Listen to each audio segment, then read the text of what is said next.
ನಮಸ್ತೆ ಮಕ್ಕಳೇ, ಇವತ್ತು ಆನೆ ಮತ್ತು ಇಲಿಯ ಸ್ನೇಹದ ಬಗ್ಗೆ ತಿಳಿದುಕೊಳ್ಳೋಣ.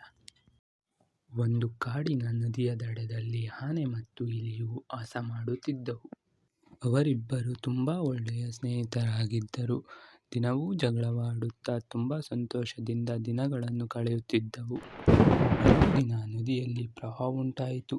ಆ ಪ್ರವಾಹದಲ್ಲಿ ಇಲಿಯು ಸಿಕ್ಕಿಹಾಕಿಕೊಂಡಿತು. ಇಲಿಯು ತಾನು ಉಳಿಯುವುದಿಲ್ಲ ಎಂದು ತಿಳಿದು ಜೋರಾಗಿ ಕಾಪಾಡಿ ಕಾಪಾಡಿ ಎಂದು ಕೂಗಲು ಆರಂಭಿಸಿತು. ಯಾರೋ ಕೂಗುತ್ತಿರುವುದು ಆನೆಯ ಕಿವಿಗೆ ಬಿದ್ದಿತು. ಯಾರೆಂದು ನೋಡಲು ಬಂದ ಆನೆಗೆ ತನ್ನ ಗೆಳೆಯ ನೀರಿನಲ್ಲಿ ಸಿಕ್ಕಿಹಾಕಿಕೊಂಡಿದ್ದನ್ನು ನೋಡಿ ಆಘಾತವಾಯಿತು. ತಕ್ಷಣ ಆನೆ ತನ್ನ ಪಕ್ಕದಲ್ಲಿ ಇರುವ ಮರವನ್ನು ಮುರಿದು ನದಿಗೆ ಅಡ್ಡಲಾಗಿ ಹಾಕಿ ಇಲಿಯ ಪ್ರಾಣವನ್ನು ಕಾಪಾಡಿತು. ಇಲಿಯು ತನ್ನ ಪ್ರಾಣವನ್ನು ಕಾಪಾಡಿದ ಸ್ನೇಹಿತನಿಗೆ ನಿನ್ನನ್ನು ಪಡೆದ ನಾನೇ ಪುಣ್ಯಾತ್ಮ ಎಂದು ಹೇಳಿತು. ಇಲ್ಲಿಗೆ ಕತೆ ಮುಗಿಯಿತು.